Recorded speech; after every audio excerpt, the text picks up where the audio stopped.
Welcome to Ajob Golpo Studio. Subscribe for fun stories. আজ আপনাদের এমন এক মজার গল্প শোনাবো যেটা শুনলে হাসতে হাসতে পেট ব্যথা হয়ে যাবে। এক গ্রামে থাকতো দুই বোন, টুনি আর মুন্নি। দুজনেই দেখতে সুন্দর, কাজেও পারদর্শী, কিন্তু তাদের মধ্যে সারাক্ষণ চলতো অদ্ভুত সব প্রতিযোগিতা। আজ কাপড় ধোয়া, কাল ঘর ঝাড়া, সবেতেই কে কাকে হারাবে সেই নিয়ে রেষারেষি। কিরে মেয়েরা, আজ আবার কি নিয়ে লেগেছ?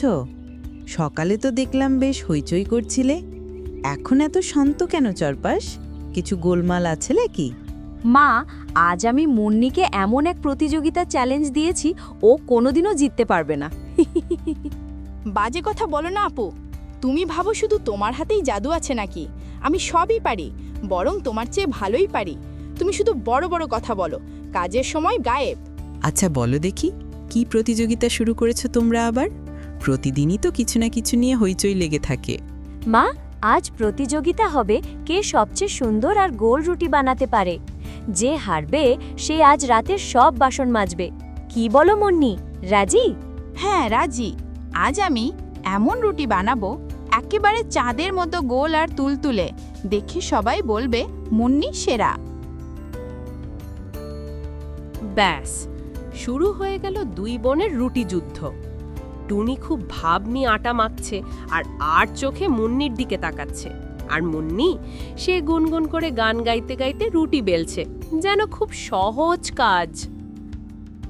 দেখো মা, একেবারে কম্পাস দিয়ে আঁকা মতো। মুন্নিরটা তো যেন ঘুমন্ত বিড়ালের গোটানো পেটের মতো গোল হওয়ার চেষ্টা করছে। আহা আপু, আমার রুটিটা দেখো না, একেবারে নরম আর তুলতুলে, যেন মেঘের টুকরো। আর তোমারটা উফ, শুকনো পাথরের মতো শক্ত, খেতে গেলে দাঁতটাই ভেঙে যাবে বুঝি। দুটোরই রুটি বেশ ভালো হয়েছে, কিন্তু আজ রুটি দিয়ে বিচার হবে না। তাহলে কি দিয়ে হবে মা, বলো না। এবার কি আজব প্রতিযোগিতা দেবে আমাদের? আজকের আসল প্রতিযোগিতা কিন্তু দারুণ মজার। দেখব তো তোমাদের মধ্যে কে আমাকে সবচেয়ে বেশি হাসাতে পারে, এমনভাবে যে হাসতে হাসতে পেটই ব্যথা হয়ে যায়। এই শুনে দুই বোনের চক্ষু চড়ক গাছ। এখন হাসানোর প্রতিযোগিতা। টুনি ভাবছে কি এমন জোকস বলবে যাতে মা হেসে গড়াগড়ি খায়। মা শোনো, এক লোক নাপিতের দোকানে গিয়ে বলল, আমার চুল এমনভাবে কেটে দাও যেন বউ পছন্দ করে। নাপিত উত্তর দিল, তাহলে তো ভাই পুরো মাথাটাই কেটে ফেলতে হবে। মা হেসে ফেললেন, তবে বেশি না।